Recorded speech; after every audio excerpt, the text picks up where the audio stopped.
الفزاري قال حدثنا معاوية بن عمرو عن أبي إسحاق الفزاري عن ابن عون عن نافع عن ابن عمر عن عمر رضي الله عن عمر عن النبي صلى الله عليه وسلم نحوه. أخبرنا حميد بن مسعد قال حدثنا يزيد وهو ابن زريع قال حدثنا ابن عون عن نافع عن ابن عمر عن عمر رضي الله عنه أنه قال أصاب عمر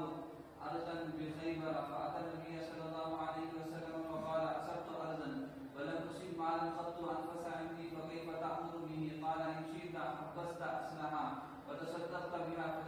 بها على أن لا تباع ولا توهب ولا تورث في الفقراء والقربى والرقاب وفي سبيل الله والضيف وفي سبيل لا جناح على من وليها أن يأكل منها بالمعروف ويطعم صديقا غير متمول فيه. اس روایت میں ہے کہ حضرت عمر فرماتے ہیں کہ انہیں خیبر کی ایک قیمتی زمین ملی اور اتن نبی صلی اللہ علیہ وسلم پیغمبر صلی اللہ علیہ وسلم کی خدمت اقدس میں حاضر ہوئے. حضرت عمر عرض کرنے لگے کہ سرکار اصبت ارضا لم اصب مالا قط انفس عندي، اس سے زیادہ قیمتی، اس سے زیادہ نفیس مال مجھے آج تک نہیں ملا ہے. اور فکیف تأمر به، آپ اس مسئلے میں مجھے کیا حکم دیتے ہیں؟ اس لیے کہ لن تنالوا البر حتى تنفقوا مما تحبون والی آیت ہے کہ ما تحبون کو جب تک آپ خرچ نہیں کریں گے نیکی کی مکے مرتبے کو، نیکی کو حاصل نہیں کر پائیں گے. اور یہ مال میرے نزدیک زمین کا یہ ٹکڑا مجھے بہت محبوب ہے، بہت پسندیدہ ہے. فکیف تأمر به، آپ کا کیا حکم ہے اس سلسلے میں؟ تو معلوم یہ ہوا کہ چھوٹے اپنے معاملات میں بڑوں سے مشورہ لینا چاہیے. چھوٹوں کو لازم ہے کہ وہ اپنے معاملات کے حل کے لیے اپنے بڑوں سے رجوع کریں، اپنے بڑوں سے مشورہ کریں. حضرت عمر پہنچے خدمت میں اور سرکار سے خود سے آپ نے کچھ بھی فیصلہ نہیں کیا اس زمین کے بارے میں. اللہ کی راہ میں اس کو صدقہ نہیں کیا، وقف نہیں کیا، تقسیم نہیں کیا، بلکہ پہنچے ہیں خدمت اقدس پیغمبر میں اور معلوم کر رہے ہیں، مشورہ طلب کر رہے ہیں. وہ چھوٹوں پر لازم ہے کہ وہ اپنے معاملات میں بڑوں سے مشورہ لیں. پھر سرکار نے ان کو مشورہ دیا اور مسئلے کا حل بتایا سرکار نے. تو یہ بھی پتہ چلا کہ بڑوں کو چاہیے کہ وہ جب چھوٹے مشورہ کریں تو صحیح مشورہ ان کو دے دینا چاہیے. فکیف تأمر به، سرکار نے فرمایا کہ ان شئت حبست اصلها وتصدقت بها، کہ اگر آپ وقف کرنا ہی چاہتے ہیں، راہ خدا میں اس کو خرچ کرنا ہی چاہتے ہیں، تو اس کی بہترین شکل میں تم کو بتاتا ہوں کہ حبست اصلها، کہ اس کی اصل کو باقی رکھ دو، وتصدقت بها، اور اس کے حاصل ہونے والے ثمرات کو، اس کے پیداوار کو، اس سے حاصل ہونے والے پھل پھول کو کیا کر دو، صدقہ کر دو. مطلب یہ نکلا کہ زمین اپنی اصل کے اعتبار سے وقف رہے گی اور اس سے حاصل ہونے والا اناج، غلہ، اس کی پیداوار اور پھل پھول وغیرہ اس کو کیا کیا جائے گا، تقسیم کیا جائے گا. تو حضرت عمر نے سرکار کے اس ارشاد کے مطابق تصدق بہا، زمین کو وقف کر دیا حضرت عمر نے. اور وقف نامے میں شرطیں لگائی کہ انتا تباع، کہ اس کی تجارت نہیں ہو سکتی، اس کو بیچا نہیں جا سکتا. ولا توہبا، ہبہ نہیں کر سکتے، کسی کو تحفے میں وہ زمین اٹھا کر کے دی نہیں جا سکتی. ولا تورث، اور اس میں وراثت بھی نہیں چلے گی کہ باپ مر گیا یا واقف مر گیا تو واقف کے وارثین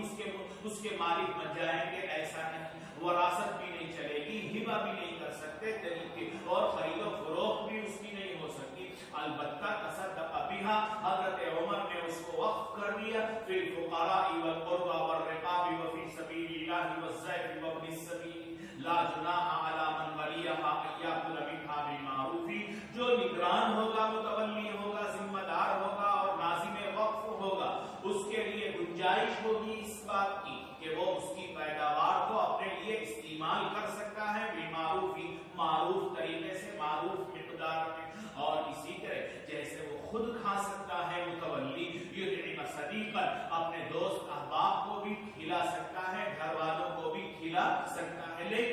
شرط یہ ہے کہ غیر متمول فیہ، تمول کرنا نہیں چاہیے، ذخیرہ نہیں کرنا چاہیے، کہ اس کو جتنی ضرورت ہے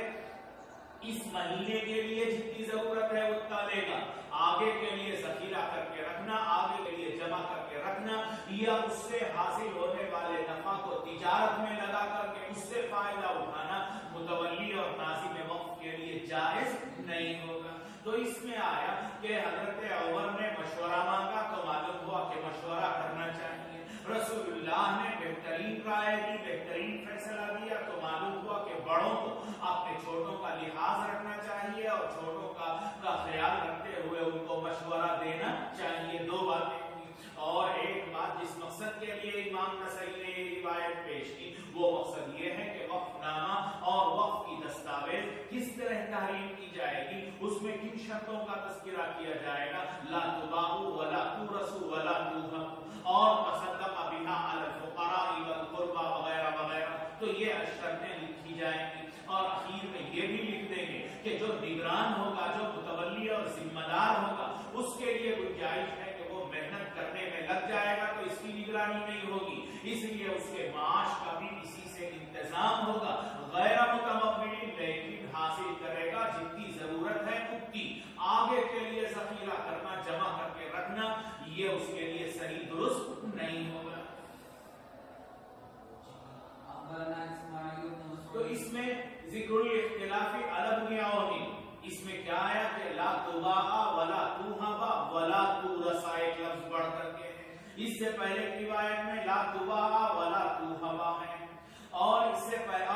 اور تھوڑا سا اور بھی فرق ہے کہ عبارتیں آگے ہو گئیں، لا جناح علی من ولیھا ان یاکل منها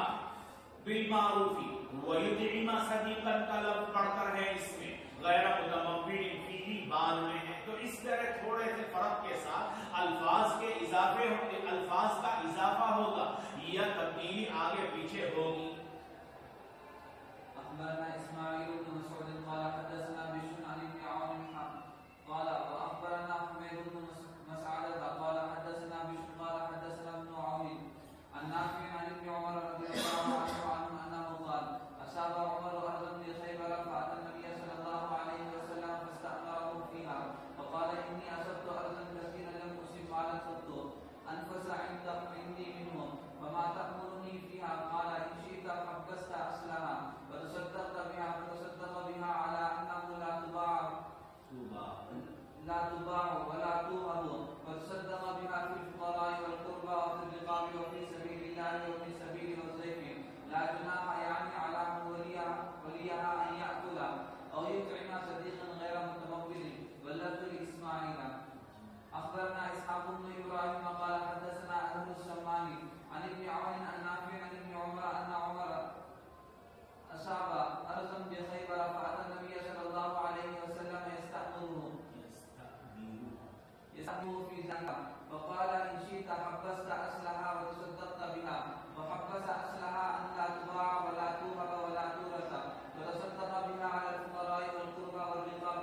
وفي المساكين وابن السبيل والضيف لا جناح على من وليها أن يأكل منها بالمعروف أو يطعم صديقه غير متمول فيها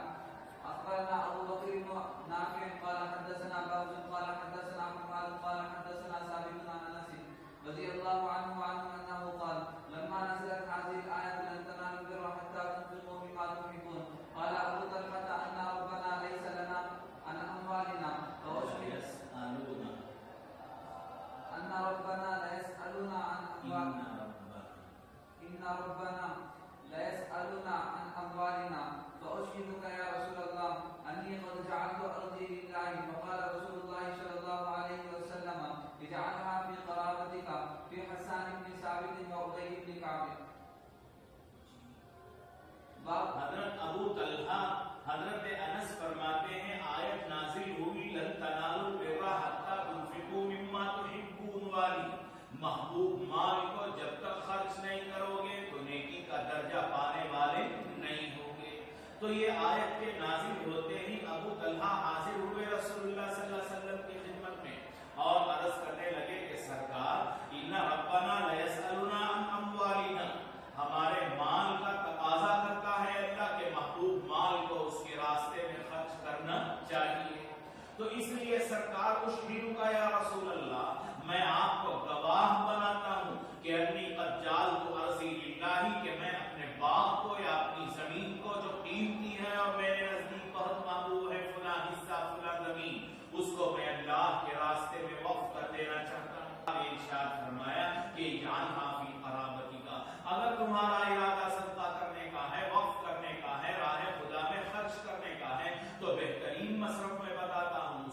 اس کا کہ اس کو خرچ کر دو، آپ وقف کر دو اپنے رشتہ داروں پر، اس لیے کہ رشتہ داروں پر صدقہ کرنے میں دو قسم کا ثواب ملے گا، ایک تو صلہ رحمی کا ثواب ملے گا اور دوسرا صدقے کا ثواب ملے گا۔ دوسروں کو دیں گے آپ تو صرف صدقے کا ثواب ملے گا اور صلہ رحمی کا اور رشتہ داری کو نبھانے کا ثواب نہیں ملے گا، اس لیے ڈبل ثواب تم حاصل کر سکتے ہو اس صورت میں جبکہ تم اس کو وقف کر دو یا حوالے کر دو فی قرابتی کا، تمہارے رشتہ داروں میں، تمہارے رشتہ داروں میں سے حسان بن ثابت بھی ہیں، تمہارے رشتہ داروں میں ابی بن کعب بھی ہیں جو محتاج اور ضرورت مند ہیں، تو اس لیے ان پر تم اس جائیداد کو وقف کر دو تو ڈبل ثواب اور دگنا اجر کے تم مستحق ہو جاؤ گے۔ باب حبس المشاعر باب حبس المشاعر اخبرنا سعيد بن عبد الرحمن قال حدثنا سفيان بن عيينة عن عبد الله بن عمر عن نافع عن ابن عمر رضي الله عنه انه قال عمر للنبي صلى الله عليه وسلم ان المئة سهم التي لي بخيبر لم تصب مالا قط اعجب الي منها قد اردت ان اتصدق بها فقال النبي صلى الله عليه وسلم ابكس اسلحة وسبر سمرتها۔ میرے 100 حصے ہیں، حبس المشاع کہتے ہیں، مشاع مطلب ہے مشترکہ، پھیلی ہوئی جائیداد، غیر منقسم جائیداد، کہ اگر منقسم ہے جائیداد تو اس کو آسانی سے وقف کر سکتے ہیں، اگر غیر منقسم ہے مشترکہ جائیداد ہے تو اس کو بھی وقف کرنے کی گنجائش ہے، تو وقف کرنے کے واسطے غیر منقسم ہونا ضروری نہیں ہے، مقسوم ہونا ضروری نہیں ہے، غیر مقسوم اور پھیلی ہوئی مشترکہ جائیداد کو وقف کرنا بھی درست ہے۔ کہ حضرت عمر فرماتے ہیں کہ آپ نے خیبر کی زمینات کو تقسیم کیا لوگوں کے درمیان، ان زمینات میں سے میرے 100 حصے ہیں، یعنی 100 گز میرے بھی ہیں یا 100 اسکوائر فیٹ میرے بھی ہیں، ان المئۃ سہم، 100 حصے ہیں میرے بھی، التی لی بخیبر، جو میرے ہیں خیبر میں، اور وہ 100 حصے کے زمین کا ٹکڑا لم اصب مالا قط اعجب الی منہا، اس سے زیادہ پسندیدہ، اس سے زیادہ محبوب، اس سے زیادہ قیمتی مال مجھے آج تک نہیں ملا، تو اس لیے میں چاہتا ہوں لن تنالوا البر حتی تنفقوا مما تحبون والی آیت کا مصداق بنوں، قد اردت ان اتصدق بها، اس کے لیے لازم ہے کہ میں اس کو کر دوں صدقہ، میں نے صدقہ کرنے کا ارادہ کیا ہے، کیف تأمرنی، کیا حکم ہے سرکار آپ کا؟ تو قال النبی صلی اللہ علیہ وسلم احبس اصلها وسبل ثمرتها، کہ اصل کو باقی رکھ دو، اصل کو روک کر کے رکھ لو، سبل ثمرتها، ثمرت کو اور نتیجے کو اور پیداوار کو، غلے کو کیا کر دو، صدقہ کر دو۔ یہی مطلب ہوا کہ زمین تو وقف کی رہے گی، اس کو بیچ نہیں سکتے، اس کو خرید نہیں سکتے، اس کو ہبہ نہیں کیا جا سکتا، تحفے میں نہیں کیا سکتا، اس کو ترکے میں تقسیم نہیں کریں گے، اس میں وراثت نہیں چلے گی۔ احبس اصلها وسبل ثمرتها، اس کا جو نگران ہوگا اور اس کا جو متولی ہوگا وہ نگرانی کرے گا حاصل ہونے والی پیداوار کو، غلہ اور اناج کو، پھل پھول کو بیچ کر کے اس سے حاصل ہونے والی آمدنی کو ان لوگوں میں، ان مصارف میں خرچ کرے گا۔ تو اس میں آئے کہ حضرت عمر عرض کرتے ہیں کہ میرے 100 حصے ہیں خیبر میں، اب بھی وہ متعین نہیں ہوئے ہیں، اب بھی وہ تقسیم نہیں ہوئے ہیں، پھیلی ہوئی ہے وہ جائیداد، مشترکہ ہے وہ جائیداد، تو کیا میں اس مشترکہ جائیداد کو وقف کر سکتا ہوں کیا؟ تو سرکار نے یہ نہیں فرمایا کہ پہلے جاؤ اس کو تقسیم کرو، پھیلی ہوئی مشترکہ جائیداد کو وقف کرنا درست نہیں ہے، اس طرح نہیں کہا۔ اور آپ پڑھ چکے ہوں گے کہ محل بیان میں سکوت جواز کو بتاتا ہے، آپ نے کسی قسم کی نکیر نہیں کی، اور نکیر نہ کرنا رسول اللہ کا، اس کو تقریر رسول کہتے ہیں، جیسے قول رسول سے حکم ثابت ہوگا، عمل رسول سے حکم ثابت ہوگا، اسی طرح تقریر رسول سے بھی حکم ثابت ہو سکتا ہے۔ اخبرنا محمد بن عبد الله الخلنجي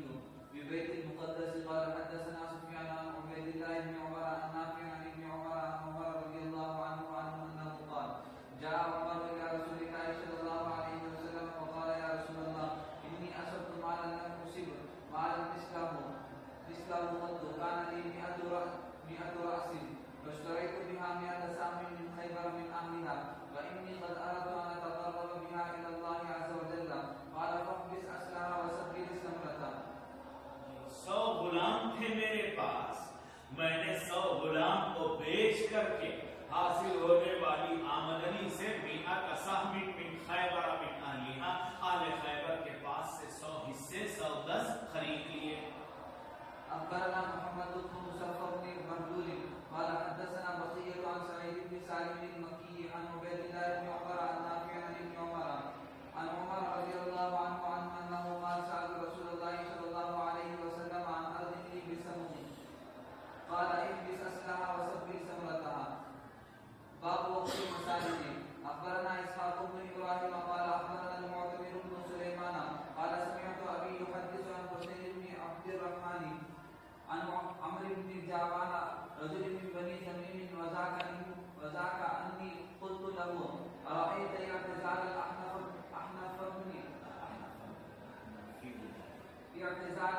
بن قيس ما كان قال سمعت الأحنف يقول أتيت المدينة وأنا حاج فبينا نحن في منازلنا نزل بحالنا إذا أتى آت فقال قد اجتمع الناس في المسجد فاطلعت فإذا يعني الناس مجتمعون وإذا بين أظهرهم نفر قعود فإذا هو علي بن أبي طالب والزبير وطلحة وسعد بن أبي وقاص رحمة الله عليهم فلما قمت عليهم قيل هذا عثمان بن عفان قد جاء قال فجاء وعليه ملية صفراء فقلت لصاحبي كما أنت حتى انظر ما جاء به فقال عثمان أهاهنا علي أهاهنا الزبير أهاهنا طلحة أهاهنا سعد قالوا نعم قال فأنشدكم بالله الذي لا إله إلا هو أتعلمون أن رسول الله صلى الله عليه وسلم قال من يبتاع مربد بني فلان غفر الله له فابتعت فأتيت رسول الله صلى الله عليه وسلم فقلت إني ابتعت مربد بني فلان قال فجعله في مسجدنا وأجره لك قالوا نعم قال فأنشدكم بالله الذي لا إله إلا هو هل تعلمون أن رسول الله صلى الله عليه وسلم قال من يبتاع بئر رومة غفر الله له فأتيت رسول الله صلى الله عليه وسلم فقلت قد ابتعت بئر رومة قال فاجعلها سقاية للمسلمين وأجرها لك قالوا نعم قال فأنشدكم بالله الذي لا إله إلا هو هل تعلمون أن رسول الله صلى الله عليه وسلم قال من يجهز جيش العسرة غفر الله له فجهزتهم حتى ما يفقدون عقالا ولا ختاما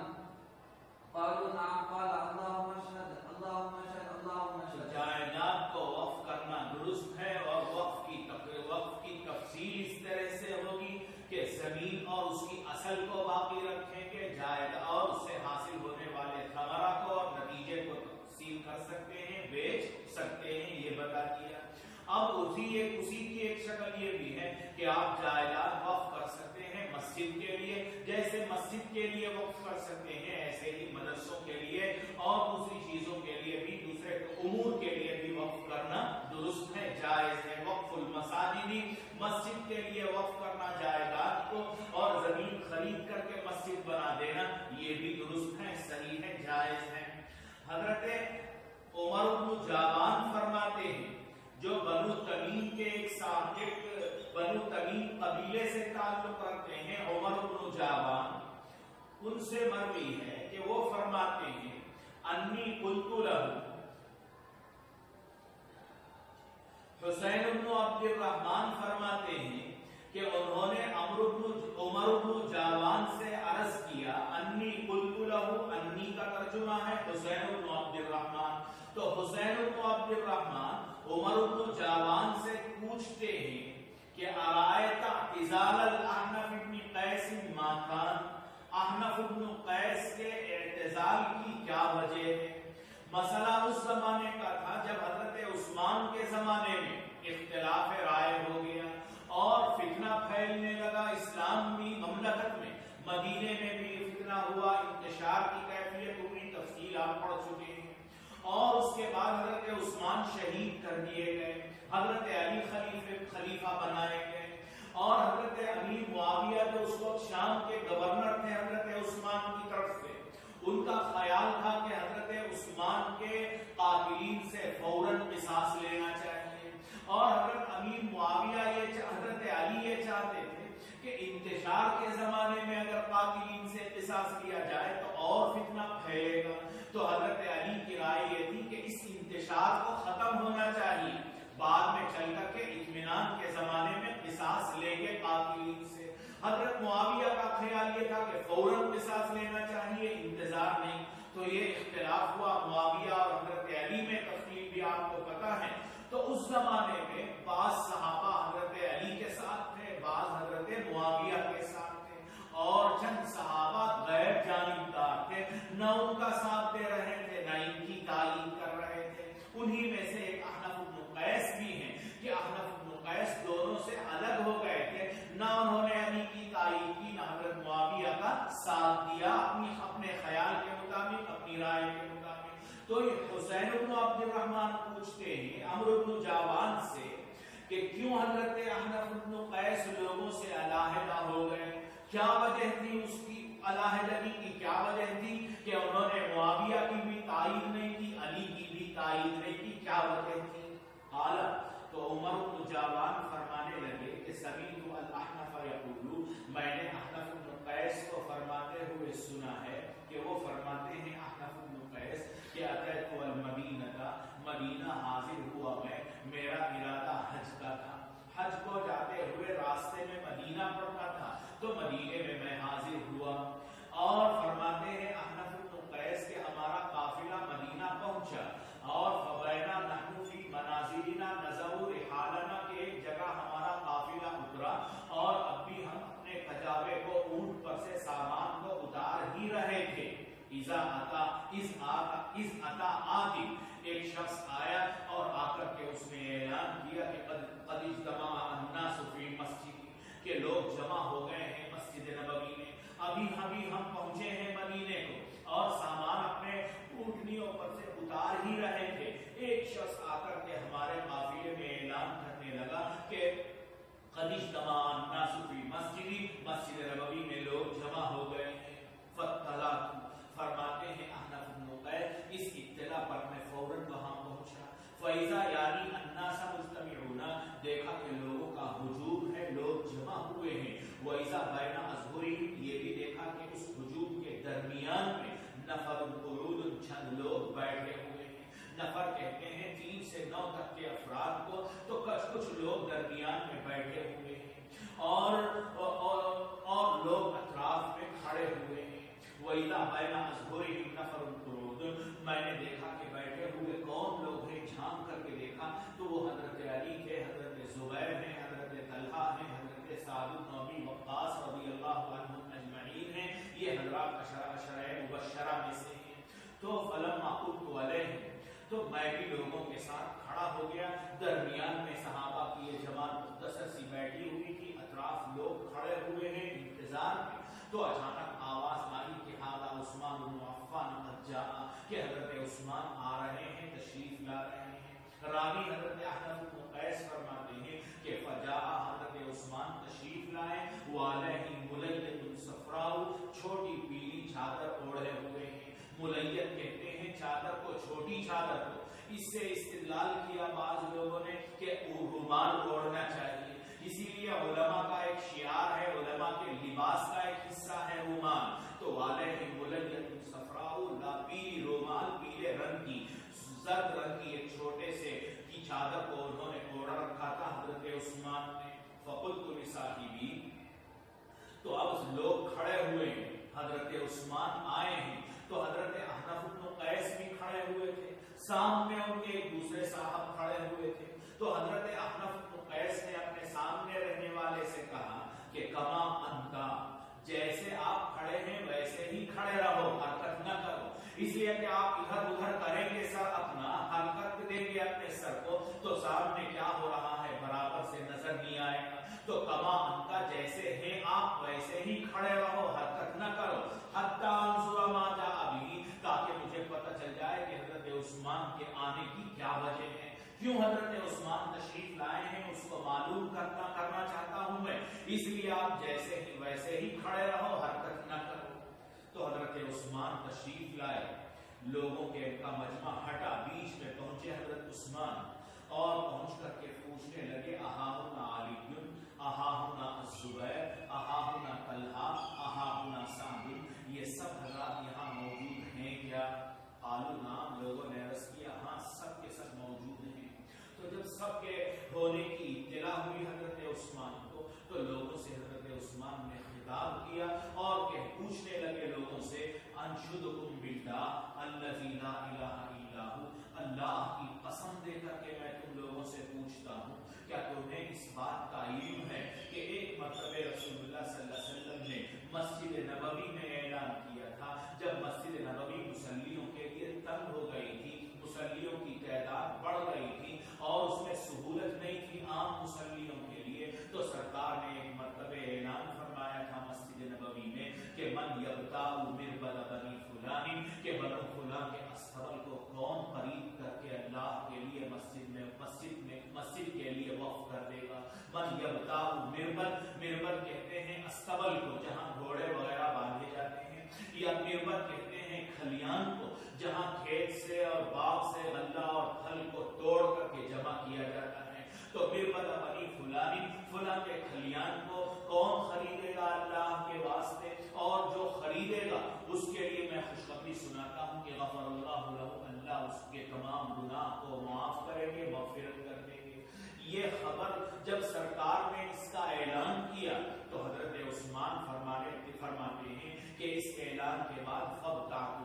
میں نے اپنے مال میں سے اس جائیداد کو خریدا، مربد بنی فلان کو خریدا، اور خریدنے کے بعد خدمت میں حاضر ہوا سرکار کی، عرض کرنے لگا کہ میں نے بنو فلان کے مربد کو خرید کر لیا ہے، کیا کروں میں؟ تو سرکار نے فرمایا فجعلہ فی مسجدنا، اس مربد کو، اس استبل کو ہماری مسجد کا ایک حصہ بنا دو، مسجد بنا دو، اور اجرہ لک، اس کا اجر تمہیں اللہ کے پاس ملے گا۔ قالوا، تو پورے مجمع نے حضرت عثمان کے اس بات کی تائید اور تصدیق کی کہ نعم، ہاں آپ بالکل صحیح فرماتے ہیں، آپ کا فرمانا بالکل بجا اور درست ہے۔ ایک سوال یہ کیا، پھر دوسرا سوال کیا حضرت عثمان نے مجمع سے، وَأَنشُدُكُم بِاللَّهِ الَّذِي لَا إِلَٰهَ إِلَّا هُوَ، اس اللہ کی قسم جس کے دے کر کے میں تم سے پوچھتا ہوں، جس کے علاوہ کوئی معبود نہیں۔ تمہیں علم ہونا چاہیے اس بات کا بھی، تم اچھی طرح جانتے ہو یہ بھی کہ اللہ رسول اللہ صلی اللہ علیہ وسلم قال، ایک بار مسجد نبوی میں سرکار نے اعلان کیا تھا صحابہ کے درمیان کہ من یبتاء بیر رومہ، کہ بیر رومہ کو کون خریدے گا۔ جب صحابہ ہجرت کر کے مدینہ آئے تو مدینے کا پانی، تمام کنووں کا پانی میٹھا نہیں تھا، اس ایمان کے قابل نہیں تھا۔ ایک یہودی کی ملکیت میں ایک کنواں تھا اور وہ میٹھا پانی تھا، یہودی دگنی قیمت پر، زیادہ قیمت پر پانی بیچتا تھا، مسلمانوں کو خریدنا آسان نہیں تھا۔ تو سرکار نے ان لوگوں کے سامنے اعلان کیا کہ من یبتاء بیر رومہ، بیر رومہ کو کون خریدے گا، اور جو خرید کرے گا اللہ کے لیے غفر اللہ لہ، اللہ اس کی مغفرت کریں گے، گناہ معاف کریں گے۔ حضرت عثمان فرماتے ہیں کہ میں نے اس کو خرید کر لیا، اور خریدنے کے بعد فاتح رسول اللہ صلی اللہ علیہ وسلم، حاضر خدمت اقدس پیغمبر ہوا، عرض کرنے لگا کہ قد ابتعت بیر رومہ کا، میں نے خرید لیا ہے۔ فجعلھا، سرکار نے فرمایا کہ فجعلھا سقایۃ للمسلمین، مسلمانوں کے لیے سقایا بنا کر کے چھوڑ دو، مسلمانوں کے لیے سیرابی کا ذریعہ بنا کر کے چھوڑ دو کہ مسلمان بے قیمت اس کنویں سے اپنے لیے پانی حاصل کرتے رہیں۔ فجعلھا سقایۃ للمسلمین، اور میں تمہیں خوشخبری سناتا ہوں کہ اجرھا لک، کہ اس کا بدلہ تمہیں اللہ کی طرف سے ملے گا۔ تو لوگوں نے آپ کی اس بات میں بھی تصدیق کی کہ واقعی ایک زمانہ تھا، پانی کے محتاج تھے ہم میٹھے پانی کے، اور دگنی قیمت دے کر کے حاصل کرنا پڑتا تھا۔ آپ نے اپنے صلب مال سے، اپنے خالص اور اپنے حلال آمدنی سے آپ نے اس کنویں کو خرید کر کے مسلمانوں کے لیے کیا تھا وقف، اور مسلمان اس سے مستفید فائدہ اٹھا رہے تھے۔ قالوا نعم، بالکل صحیح کہا آپ نے۔ اور اسی طرح پھر تیسرا سوال کیا حضرت عثمان نے لوگوں سے کہ واجدکم باللہ الذی لا الہ الا ہوا هل تعلمون ان رسول اللہ صلی اللہ علیہ وسلم قال کہ ایک موقع پر جب مدینے میں یہ افواہ پھیل گئی تھی کہ روم کا بادشاہ مدینے پر حملہ کرنے والا، گرمی کا زمانہ، پھلوں کے پکنے اور تیار ہونے کا زمانہ، کوئی نکلنے کے لیے تیار نہیں، غربت اور عسرت کا زمانہ، تنگی کا زمانہ، اور اس کے لمبے سفر کے لیے سامان جہاد اور اسباب و آلات مہیا آسانی سے نہیں ہو رہے تھے، سرکار نے اس وقت اعلان فرمایا تھا کہ من یجہز الجیش العسرتی، کہ جیش عسرت یعنی تبوک کے لیے جو سفر ہونے والا ہے اس سفر کا انتظام کون کرے گا، مجاہدین کے لیے اسباب اور آلات جہاد کون مہیا کرائے گا، من یجہز الجیش العسرتی غفر اللہ لہ۔ تو حضرت عثمان فرماتے ہیں کہ سرکار کے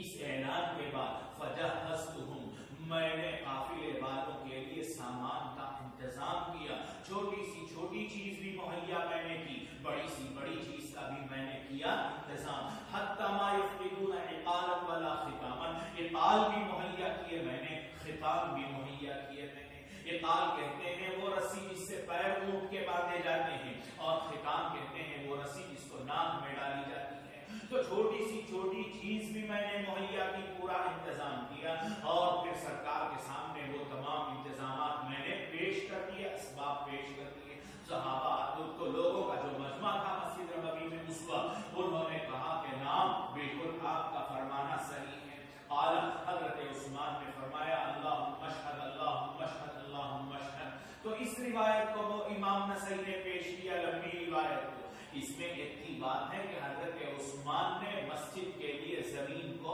وقف کر دیا۔ تو مسجد کے لیے زمین وقف کرنا، مسجد کے لیے جائیداد کو وقف کرنا بالکل درست ہے، صحیح ہے، یہی بتانا چاہتے ہیں۔ ورنہ تو مشاجرات صحابہ کا تذکرہ کرنا یا صحابہ